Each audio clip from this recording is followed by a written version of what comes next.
Ya llegó también a este espacio libre como el viento la querida Lina Duarte, nuestra corresponsal Lina Duarte, nuestra reina de Xochimilco, quien seguramente celebró a lo grande. Digo, he estado al pendiente de lo que sube a redes sociales. No nos invitó, pero ya tendremos la oportunidad de vernos y de saludarnos por lo pronto a la distancia. Te mando un abrazo, feliz Navidad y preparémonos porque el 2023 viene cargadito, mi querida Lina, tú no paras. Así es, pues sí, nos fuimos a la posada del Niñopa en Xochimilco, el niño Dios de Xochimilco, subimos las imágenes de los chinelos, de la procesión, se supone que es el niño del pueblo, entonces todos estamos invitados, conozcamos o no a los posaderos, entonces bueno, fui a una de estas celebraciones, pues sí, ya cerrando el año, todavía ya y terminando pendientes y demás, pero lista evidentemente para lo que venga.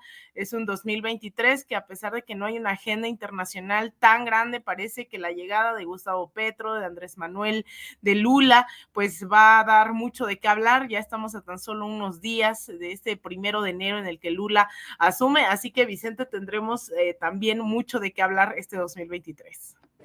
Oye, mi querida Lina, a ver, para abrir boca, ¿cómo ves al rey de España hablando de democracia? Seguramente tú tuviste la misma reacción que tu servidor, que tu amigo Vicente Serrano. Dije yo, chingado, ¿esto es meme? ¿Esto es en serio o están parodiando al rey? Y resulta que sí, que es en serio, que el señor nos quiere dar clases de democracia alrededor del mundo.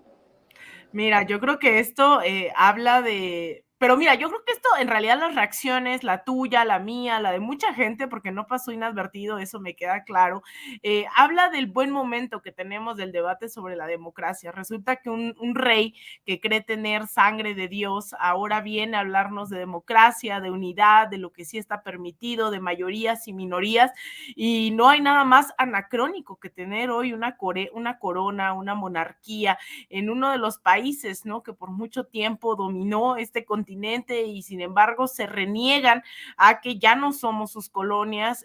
A veces vemos en esta, y no es la primera vez, ¿no? Esa es la historia de nuestro país, estos sectores ampliamente conservadores que suspiran por las monarquías, han intentado, ellos trajeron a Maximiliano de Habsburgo, a pesar de tener a Benito Juárez como presidente, han intentado traer una y otra vez a diferentes personajes que representan a la monarquía, e incluso hay quienes todavía se reivindican en México como sucesores de Maximiliano.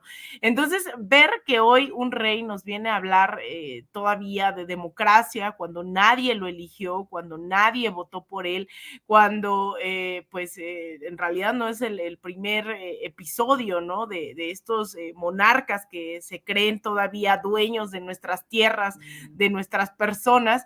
La verdad es que me dio bastante risa. Iba yo a tuitear algo al respecto, pero la verdad me encantó la reacción de mucha gente. Ya la habían tirado demasiado, ya lo habían puesto en su lugar, pero la verdad, mira que hay que ser cínicos y creo que eso es a lo que aspiran todavía muchos, sobre todo del panismo, ¿no? Ese panismo anclado en estas ideas de las monarquías, de que unos tienen que dominar sobre otros, que reniegan la democracia. Yo creo que esos son a los que les gusta este tipo de discursos totalmente cínicos, que mira, Vicente, yo de verdad a veces quiero no sorprenderme, pero vienen a decirnos qué hacer con la autoridad que creen tener, y de verdad yo creo que para nosotros ya nos hace lo que el viento a Juárez, pero lo cierto es que hay un sector bastante conservador que suspira por esas monarquías que todavía le ponen atención a un rey, ¿no? En pleno siglo XXI. De hecho, mi querida Lina, a ver si podemos incorporar a Toño, porque Toño encontró unas fotografías que deben de formar parte del análisis. Mi querido Toño, te saludo con Alina y creo que va a enriquecer lo que dice Alina, lo que he mencionado ya sobre este tema. Bueno, pues primero saludo con muchísimo gusto a la querida Lina Duarte, te mando todo mi cariño, querida Lina. Les quiero comentar, compañeros, a ustedes y al público consentidor de Sin Censura, que hace algunos meses aquí platicábamos con Abraham Mendieta cuando salieron estas fotos muy interesantes, precisamente en las que se ve al dictador fascista Francisco Franco visitar a la familia real en el exilio en sus vacaciones. Como ustedes perfectamente saben, después de la Guerra Civil Española, pues ya no hubo una monarquía per se durante mucho tiempo, y el único que detentaba el poder era Francisco Franco, quien pues es, en otras palabras, un sujeto muy semejante a Benito Mussolini, por qué no decirlo, a Adolfo Hitler, Adolf Hitler, ¿no? Esa vez nos mencionaba Abraham Mendieta la cantidad inexorable, incontable de desaparecidos que siguen habiendo en España, de personas que fueron desaparecidas por el Estado mediante tortura, muerte, un terrorismo de Estado sistematizado de la forma más terrible. Y hoy que pues tenemos este discurso de discurso de Navidad del rey de España, Fernando, ¿cómo se llama? ¿Cómo se llama el tipo? Felipe VI, es que ya sabe usted que tienen estos nombrecitos. A mí me llamó mucho la atención, me puse a pensar precisamente en aquella vez en la que pues se exhibió de cómo es que por mucho que en algún momento se supone que la monarquía restableció algún tipo de situación distinta a la que tenían en cuanto a la dictadura franquista, pues estaban más que ligados, y el rey estaba más que ligado con Franco, y Franco toleraba a la monarquía, simple y sencillamente no les quiso regresar el poder, así de sencillo. Estaban, bueno, más que compenetrados estas dos realidades, el fascismo español y la monarquía. Yo siempre lo he dicho, queridos compañeros, querido Vicente, querida Alina, que la monarquía es el racismo institucionalizado. Y aquí podríamos decir que es incluso el fascismo institucionalizado. También cuestionaría al rey, pues qué chido, ¿no? Que nos venga a hablar de democracia, pero ¿qué tal su padrino, su tío o lo que sea, ¿no? El señor con el que jugaba en sus vacaciones, un hombre que ha sido acusado de genocida y que se llama Francisco Franco, ¿no? Algo que agregar, querida Lina, creo que Toño ya lo dejó claro, pero para cerrar este tema. Mira, yo creo que nada más recalcar en que a pesar de lo ridículo que nos puede llegar a parecer a muchos y a muchas el que un rey venga a querernos dar lecciones de democracia, lo cierto es que a otros no les parece tan ridículo, ¿no? Entonces este sector del panismo, ideólogos a sueldo, este sector conservador que hoy se ha declarado más golpista que nunca, ¿no? Que añora también los golpes de Estado, viene a hacerle caso al rey. Entonces creo que por mucho que suene ridículo, que suene patético, ¿no? Estar escuchando a un rey hablar de democracia, lo cierto es que todavía tiene eco en mentes totalmente retrógradas y que tenemos una gran tarea para que las generaciones venideras no crean en los reyes, ¿no? En estos reyes magos de la democracia. Así es. Oye, Alina, y a ver si también se queda Toño, pero esta declaración del presidente Andrés Manuel López Obrador estuvo muy cabrona en la mañanera en relación a Israel Vallarta. ¿Por qué no ha salido Israel Vallarta a pesar de haber sido torturado? ¿Será por el tono y la alta carga política que tiene el caso, porque se esconde detrás la gente que tuvo una participación importante en tiempos de Fox, de Calderón, Loret de Mola? Esto fue lo que dijo el presidente y lo vamos desmenuzando. Lo estamos viendo ahora en el caso de este señor Vallarta. Israel Vallarta. 17 años sin condena. ¿Qué no habla la Constitución que en 2 años tiene que haber una condena? Y ahora que se quiere buscar que salga, interponen nuevos recursos. ¿Por qué no lo liberan? Porque fue el señor al que torturaron en el montaje que hizo Loret de Mola en el gobierno de Calderón y bajo las órdenes de García Luna. Entonces, que no me vengan aquí a decir que es un asunto jurídico. No, es un asunto político, de poder. y que no vengan a decir que soy un tirano, un dictador, porque yo no puedo liberarlo, porque de acuerdo a mis facultades solo puedo otorgar amnistía Sentencia. a quienes están sentenciados. Y como este señor lleva 17 años sin sentencia, no puedo hacer nada. Qué Si yo fuerte fuese un este caso, dictador, ¿no? Qué fuerte este caso, porque, bueno, el presidente se burla con esto del tirano, lo mencionaba con Luis Guillermo Hernández, que lo andan candidateando como el tirano del 2022, pero el caso de Israel Vallarta, dice el presidente, esto no es jurídico, es un tema político, un tema de poder. En plena cuarta transformación, el presidente que encabeza el proceso de la cuarta transformación, que admita que todavía juegan y juegan duro estos intereses del calderonismo, de todos estos personajes, es duro incluso de digerir, pero importante de analizar, mi querida Lina Duarte. Totalmente, yo creo que hay varias cosas que hemos puesto sobre la mesa en reiteradas ocasiones y es hasta dónde la cuarta transformación tiene capacidad de incidencia y hasta dónde no.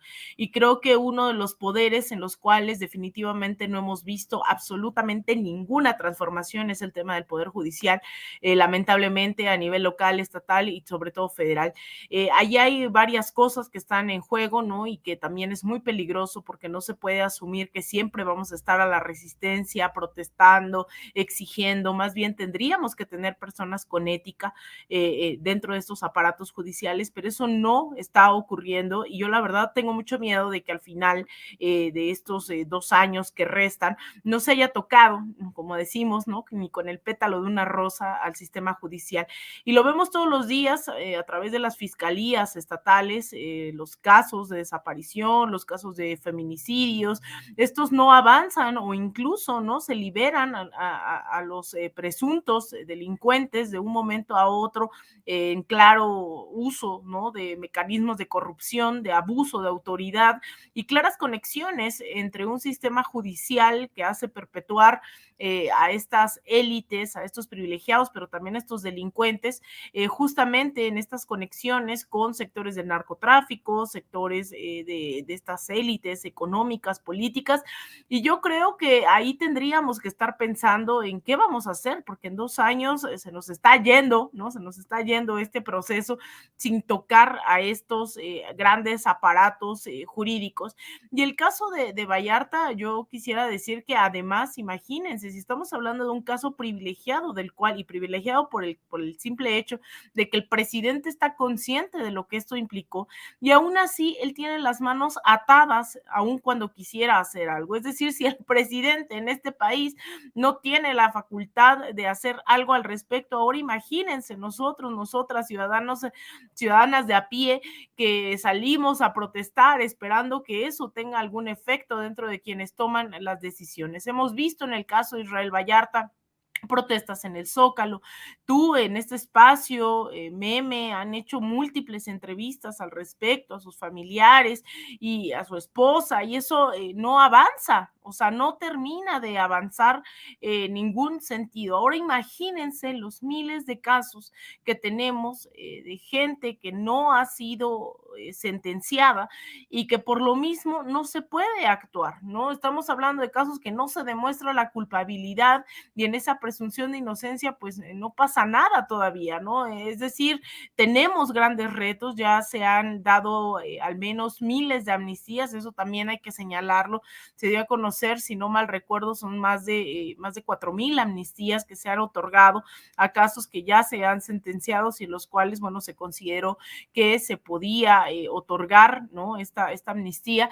Sin embargo, hay otros que en el caso de Israel Vallarta, pues ya lo dice el mismo presidente, tiene una lógica el hecho de que no lo condenen, ya habría pagado al menos, imagínense, ¿no? Si fuesen 20 años de sentencia, ya llevaría 17, si fueran 40, ya llevaría la mitad, pero empezaría la condena, ¿no? O sea, todavía ese tipo de cosas están ocurriendo en este país y yo creo que hay que tomárnoslos muy en serio, hay que tener presentes que este sistema judicial lo tenemos que cambiar, no sé cómo, y que ahí vemos también, por ejemplo, el tema de la Suprema Corte, ¿no? Todo va ligado al hecho de estos intereses de quienes ocupan esos lugares, bajo qué intenciones y quienes pagan las consecuencias, pues es la gente de a pie, ¿no? Que por mucha presión, yo creo que es tremendo este caso de Israel Vallarta, porque aún con la presión mediática, política, jurídica e incluso, ¿no? Que el presidente tenga claridad sobre lo ocurrido, nada se puede hacer. Yo creo que es el momento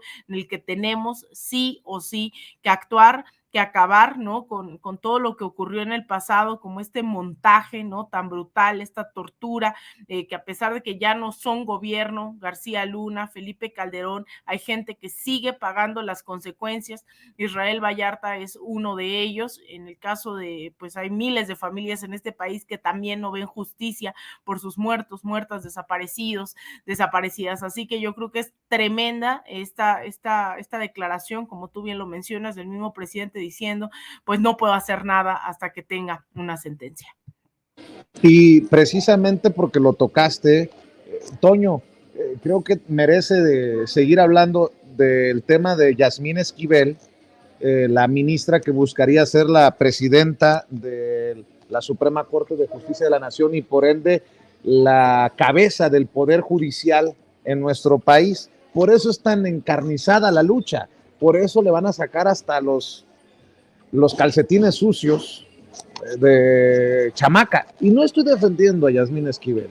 Si hay algo que se tenga que investigar, que se investigue y juzgue en la UNAM, no en los medios de comunicación. Que si hay algo que exhibir, que se exhiba.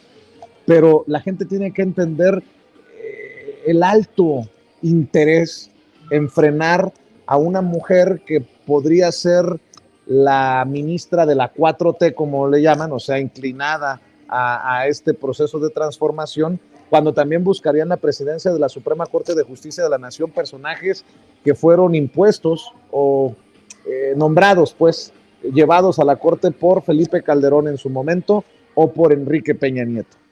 Fíjate, Vicente, Alina, público consentidor, que me llamó mucho la atención este fin de semana uno de los discursos que se desarrollaron en Twitter. Se planteó una y otra vez cómo es que en efecto el poder legislativo lo tiene Morena, el poder ejecutivo lo tiene el obradorismo, lo tiene el presidente López Obrador. Pero el poder que sigue detentando ni siquiera el PRI o el PRD o hablar por la derecha en general, sino el Partido Acción Nacional, es el poder judicial. Es algo que nos ha pues dado a entender mediante una serie de planteamientos en la mañanera el presidente López Obrador, no en esta mañanera, sino en otras mañaneras. Cómo es que a partir de Carlos Salinas de Gortari se estableció una especie de pacto con Diego Fernández de Ceballos para la creación del PRIAN. Cómo es que de pronto tuvimos a un pues supuesto presidente de oposición que era Vicente Fox, que iba supuestamente a traer el cambio para todos los mexicanos y que fue pura, ya saben ustedes qué, ¿no? Fue pura mentira, ¿no? No se lo creímos nada. Y que a partir de eso, lo ha dicho el mismo presidente López Obrador, se estableció que el panismo, el Partido Acción Nacional, iba a detentar a todo el Poder Judicial. Desde ahí se quedaron en estas estructuras. Es así, tiene que ser su realidad. Yo siempre también he dicho una situación sobre mi análisis en cuanto a la ruina que enfrenta México y a los problemas estructurales de México.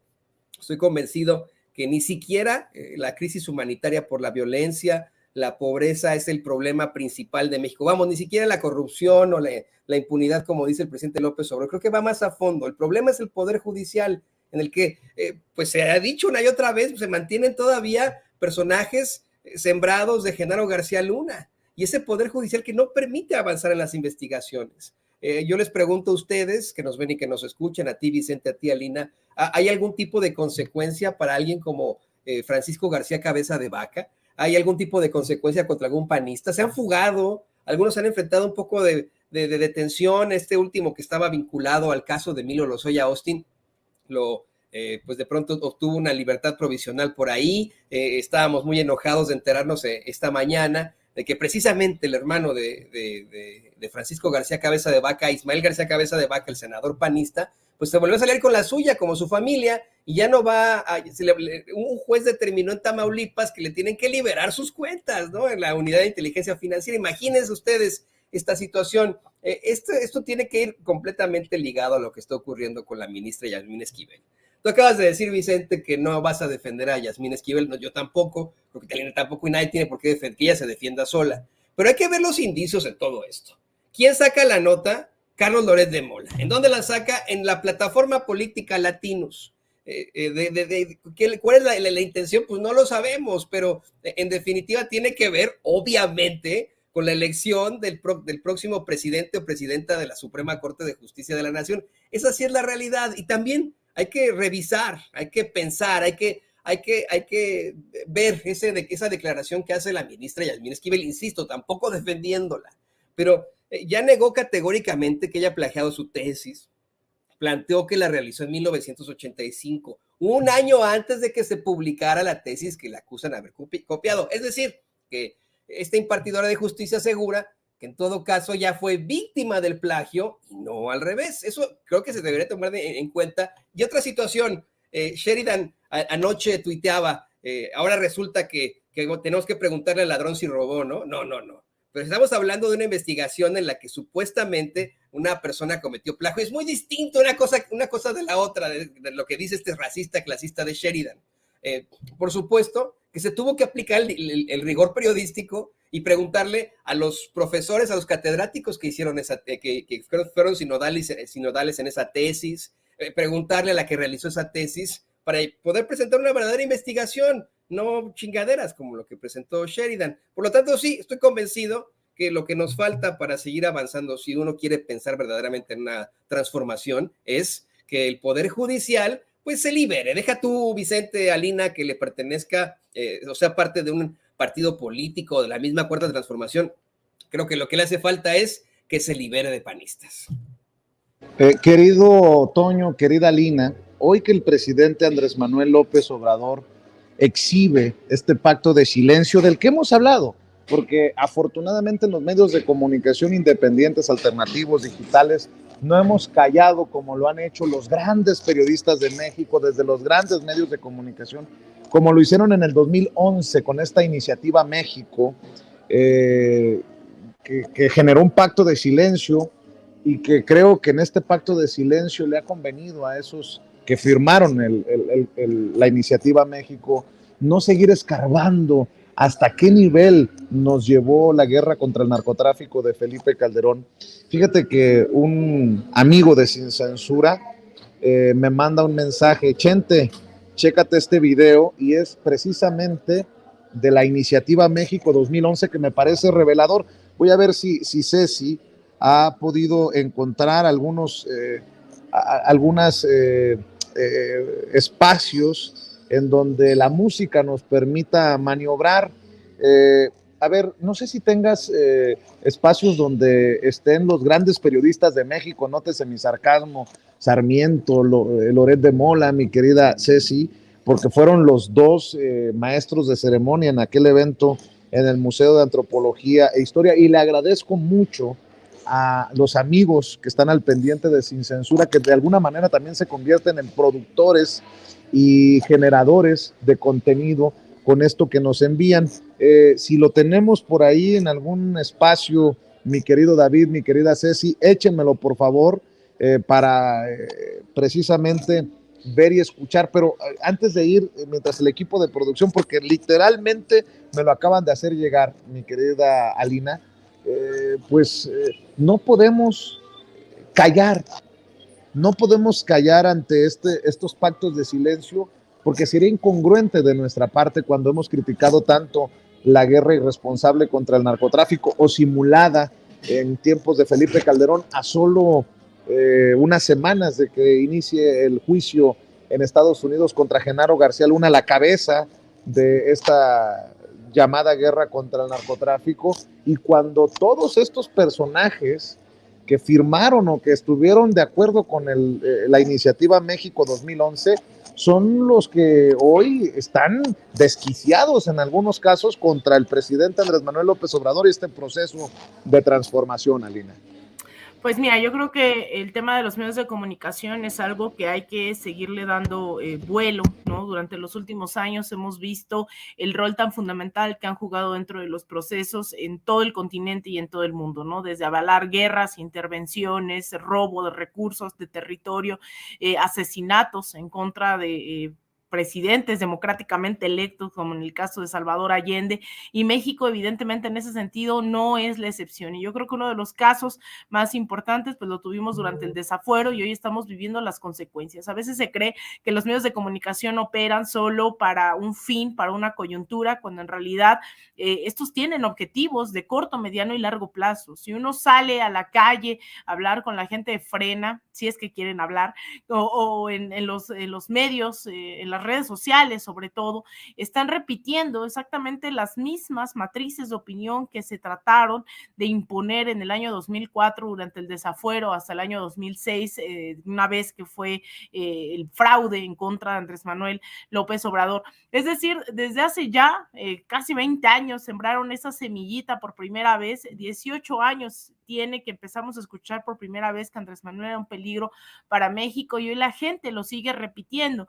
Y eso desemboca no solamente en la popularidad o no del presidente, sino que cuando estos discursos de odio logran mermar dentro de la sociedad, ocurren intentos, ¿no?, de magnicidio, como el que vimos con Cristina Fernández de Kirchner, en donde la gente realmente quiere hacer algo para acabar con esos comunistas castrochavistas. Hoy en México estamos viendo exactamente lo mismo, estamos viendo cómo estas matrices de opinión tratan de implementarse todos los días en contra de la mañanera, y es por eso que la mañanera resulta algo que lo decía Pablo Iglesias, ¿no?, desde España, algo que se tendrá que estudiar en las escuelas, en los doctorados, porque el fenómeno que está ocurriendo de las contranarrativas es fundamental. Lo peligroso es cuando se le deja solo a la mañanera esta batalla informativa y dice el presidente, bueno, ahora vamos a hacerlas el fin de semana. No es que uno esté en contra, más bien es que no ha sido suficiente el esfuerzo que han hecho en otras trincheras como para que el presidente pueda decir, bueno, ya al contrario, vamos a ir disminuyendo las mañaneras. Los medios, eso obviamente sumado evidentemente a la batalla tan brutal que pocos mandatarios dentro de la región tienen, como lo es el caso del presidente Andrés Manuel López Obrador. Entonces, los medios en México no solamente hicieron el caso del desafuero, sino también, como bien lo mencionas, en el tema de la guerra, la mal llamada guerra contra el narcotráfico, que no es sino una guerra civil emprendida en este país, el asesinato contra los pueblos. Lo que ocurrió fue que los medios dijeron, no, eso no lo vamos a transmitir, ¿no? Eso nosotros decidimos que sí, que no ponemos en pantalla y no vamos a querer evidenciar la violencia, ¿no? O sea, prácticamente fue un pacto de colusión durante el calderonismo y posteriormente, en donde dijeron, no vamos a hacer que la gente esté consciente de los niveles de violencia, ¿no? Contrario a lo que estaba ocurriendo ahora, que 24/7 están tiro por viaje, ¿no? Primeras planas hablando de la violencia que ha venido ocurriendo lamentablemente desde hace muchos años, pero que ahora la están visibilizando. Entonces, yo creo que los medios tienen claridad sobre lo que están haciendo, así que yo creo que como mexicanos, mexicanas, también tendríamos que tener mucha claridad en lo que implican estos espacios como Sin Censura, lo que implican las redes sociales y lo que implica todos los días dar esa batalla por el sentido común, esa batalla contra las narrativas hegemónicas, y yo creo que vamos bien, y por eso también se explica su desespero y su necesidad de hacer estos grandes pactos de medios de comunicación, Vicente. Qué oportuno, diría yo, esa es mi opinión, pero ¿qué voy a decir? Yo, si soy un palero del gobierno, dicen esos grandes periodistas de México, qué oportuno que el presidente exhiba nuevamente esto del pacto de silencio en tiempos de Calderón, porque muchos de estos son los que seguramente consideran amigo al expresidente de México, Felipe Calderón, Toño. Perdón, estaba el volumen, pero exactamente tenemos a personajes que hoy y siempre nos han dicho que son parteaguas en el periodismo mexicano, que son citados acá en Estados Unidos y en otros países como los grandes periodistas mexicanos, pero a la vez también se burlan de la baja calidad y nivel del periodismo mexicano, pero aún así detentan sus columnas en el New York Times, en el Washington Post, y etcétera, y simple y sencillamente demuestran esa realidad tan terrible que tanto les duele, de la que nos quieren acusar a nosotros aquí en Sin Censura. Fíjate cómo es que cada que tú, Vicente, tú, Alina, o tu servidor, publica una situación en Twitter, de inmediato sacan la carta del palero, la carta del apapachador, del servil Toño Ruiz, la servil Alina Duarte, el servil Vicente Serrano, y etcétera. Cuando nosotros actuamos por periodismo militante, por vocación, porque estamos convencidos que como periodistas, por supuesto, podemos tener una ideología y estar de acuerdo con alguna forma de gobierno, alguna política de algún gobernante. Ellos, desde los medios de comunicación corporativos, establecieron situaciones verdaderamente lamentables. Tal vez algunos tenían parte ideología, pero de que todos ellos se enriquecieron a manos del gobierno, de los medios que callaban o que decían de más o que atacaban de acuerdo a lo que se planteaban con las líneas. Esa es una realidad, eso lo tienen que aceptar ellos por siempre.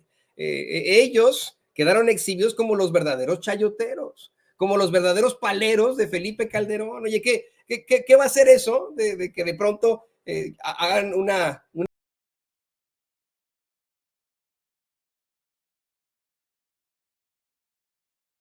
evento con los principales medios corporativos, inviten a todos sus representantes, incluso a sus dueños, a los conductores que ahí participan, un evento en el que se establece un pacto de silencio durante el momento en el que el índice de letalidad fue el mayor en toda la guerra contra el narcotráfico, ¿no? O sea, esto no tiene ni pies ni cabeza, como lo mencionaba Lina.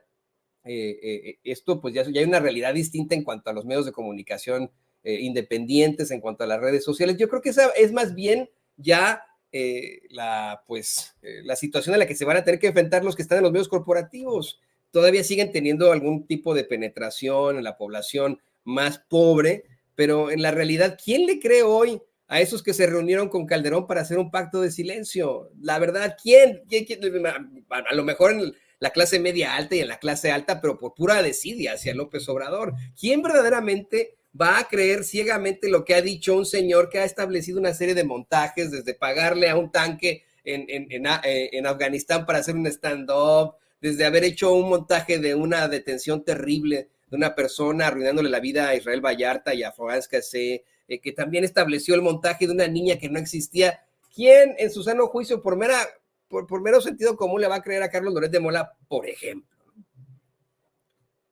Así es, mi querido Toño. Bueno, creo que el equipo de producción tiene graves problemas para descargar este video que nos enviaron a través de un mensaje privado en Twitter. Les ofrezco una disculpa si no lo podemos sacar en esta edición de Sin Censura con Vicente Serrano. Espérelo en Sin Censura Nocturno. Pero para ir avanzando, precisamente el presidente Andrés Manuel López Obrador también se burla de esos que han pintado una economía que se va a ir al carajo, permítanme la expresión, como Chumel Torres, como Marieto Ponce, como Ricardo Alemán, como el propio Loret. Vamos a ver y escuchar la exhibida que les pone el presidente, porque los datos duros están del lado del presidente en esta economía que pues no es la que quisiéramos, la que esperáramos, pero no es en un panorama como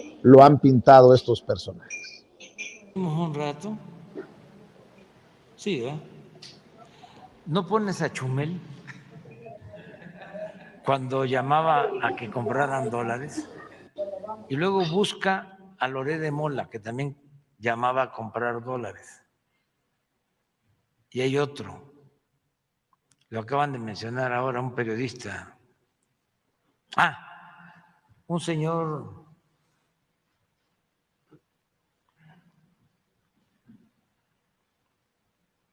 que es así muy insistente en contra de nosotros. Ricardo Alemán es el tercero. No, pero este no es el que me refiero. Ricardo Alemán. No.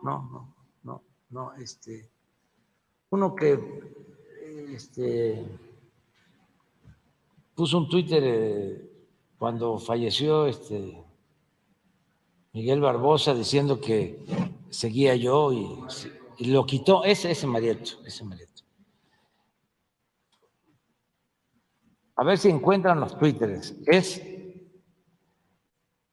Dijiste Ricardo Alemán, Chumel, Loret y Marieto.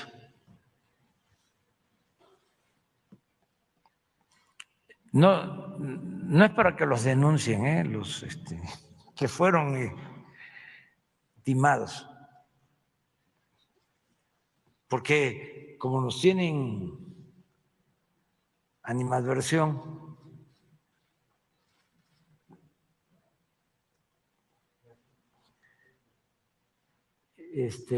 empezaron a poner en sus tweets, hay que comprar dólares.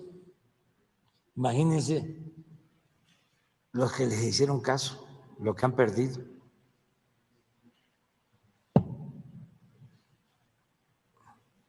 Pero no creo que les hayan hecho caso, pero de todas maneras. Durante el sexenio anterior, a cada rato estaban subastando dólares con tal de mantener un precio bajo del dólar. La verdad es que después se descubrió que, pues, obviamente avisaban antes a los especuladores para poder negociar con eso. Sí, y nosotros hemos procurado mantener distancia con relación al Banco de México. Ofrecimos, todo esto ha ayudado mucho, porque los inversionistas saben que son reglas claras, ¿sí? Que no hay cambio de reglas. Entonces dijimos, autonomía al Banco de México. Ese es Chumel. 2 palabras, compren dólares.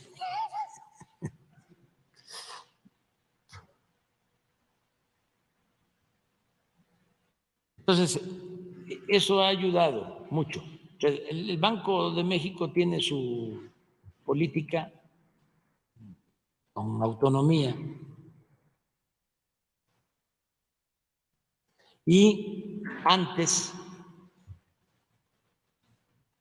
en el Banco de México se decidía que si había una depreciación podían soltar dólares al mercado para controlar la depreciación.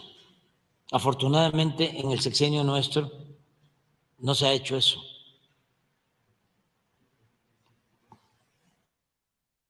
Pero ha sido política del Banco de México. El secretario de Hacienda nuestro, Rogelio, es muy bueno, una gente muy seria y muy conocido en el mundo financiero. Y cuando hablo de mundo financiero estoy refiriéndome precisamente a que lo conocen en Nueva York y lo conocen en los centros financieros más importantes del mundo. Entonces, saben que hay una disciplina que hemos seguido. El secreto nuestro está en que al no permitir la corrupción, el presupuesto rinde. Eso es todo. Entonces, si no hay corrupción, se tiene más presupuesto. O se hace más con lo mismo o con menos. Entonces, pero no precisamente por esto que está explicando el presidente Andrés Manuel López Obrador, precisamente por esto que explica sobre estos personajes que dicen cualquier barbaridad y son tomados en cuenta por muchas personas, es que va junto con pegado, mi querida Alina Duarte.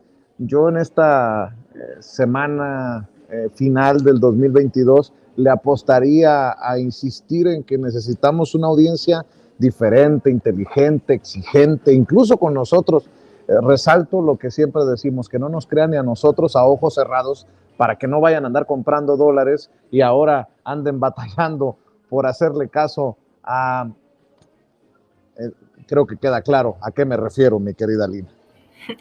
Yo creo que es muy interesante también esta parte, ¿no? En donde los ideólogos, las ideólogas, durante muchos años, ¿no? A pesar de que nos parezcan absurdos, insisto, había dentro de un gran sector de la población quien les seguía, a quienes aconsejaban, no solo es Chumel, son los grandes comunicadores, López Dóriga, Latorre, ¿no? Y digo grandes en el sentido de que eran considerados grandes comunicadores y dictaban no solo la agenda del día a día, sino la agenda ideológica, estas acciones de vayan a comprar dólares y que empiece a correr el caos, ¿no? De lo que implica que llegue un gobierno de izquierda, no es además coincidencia. Estas acciones las han hecho históricamente para generar esa situación cuando llegan los presidentes, cuando llegó Lula, cuando llegó Cristina, Néstor o con Hugo Chávez, empiezan a crear fuga de capitales, comienzan a crear las condiciones para que se eleve el precio del dólar. Y mira, yo hace unos días hablaba con unos compañeros, unas compañeras, de lo fuerte que es, que a veces creo que no dimensionamos en México, o es mi percepción, no sé si estoy errada, lo que está pasando en otros países a propósito no solo de la pandemia, sino de la crisis inflacionaria producida por la guerra en Ucrania.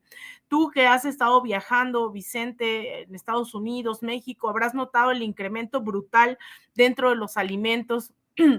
Hace unos meses fuimos a hacer unos talleres de formación en Nueva York y veía yo la gran diferencia de precios tan solo a principios de año.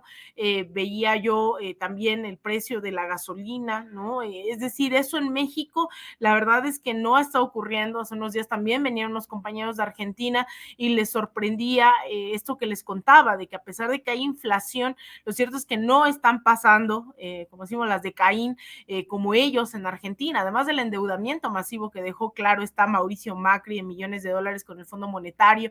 Sin embargo, México hoy está en un momento además de apreciación sobre el dólar, lo cual creo que es envidiable para las economías del llamado primer mundo, que hoy metidos en esta guerra en Ucrania no tienen gas, los precios de los servicios básicos, de la comida, está absolutamente por los cielos, y hoy, a pesar de que el PAN de estos sectores insisten en que la economía es terrible y que se van a ir del país, pero no se van, no se alcanza a mencionar la estabilidad que tiene México por sobre muchos países a nivel global. Y eso es algo que hay que seguir insistiendo, que hay que tener presentes, porque imagínense si con esta pandemia, con la guerra, la economía se ha mantenido relativamente estable. Es claro que la inflación es brutal, a principios de año ya hoy no alcanza lo mismo, ¿no? Con 1,000 pesos para ir al súper, ya los precios están bastante altos en muchos de los insumos básicos, materias primas, pero aún así en otros países esto está colapsando, está generando protestas, está generando huelgas, está generando bastantes reacciones que en México no estamos viendo, lo cual no significa que no sigamos exigiendo el tema del ajuste del salario mínimo, el incremento, ¿no? Dentro pues del salario con respecto a la inflación, etcétera, etcétera. Yo creo que es algo que hay que seguir poniendo a debate, pero sí hay que tener claridad sobre que estas campañas que solían hacer de manera muy exitosa ciertos ideólogos, no necesariamente economistas, pero que sí se atribuían conocimientos económicos, pues hoy ya no tienen éxito. Hoy la realidad supera por mucho eso que estamos viendo, el que el transporte público se mantenga, no en todos lugares, eso me queda claro, en otros estados, a diferencia de la Ciudad de México, sí ha incrementado, pero también hay que tener esas exigencias sobre la mesa para nuestros gobernantes, nuestros legisladores, que se tome a consideración que no puede decaer la vida, la calidad de vida de nuestras poblaciones. Mi querida Lina, como siempre, es un placer coincidir contigo en este espacio libre como el viento. ¿Por qué no cerramos invitando a la gente para que te siga en redes, para que esté al pendiente de tus trincheras, querida Lina?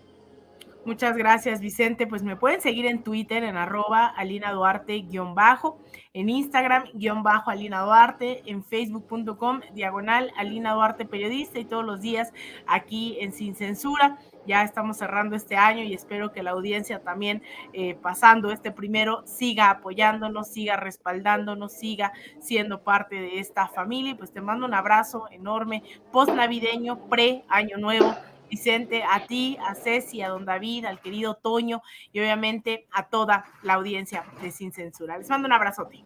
Claro que sí, te mando un abrazo, Alina. Y mi querido Toño, déjame ir a la pausa comercial para regresar y cerrar aquí en este espacio libre como el viento.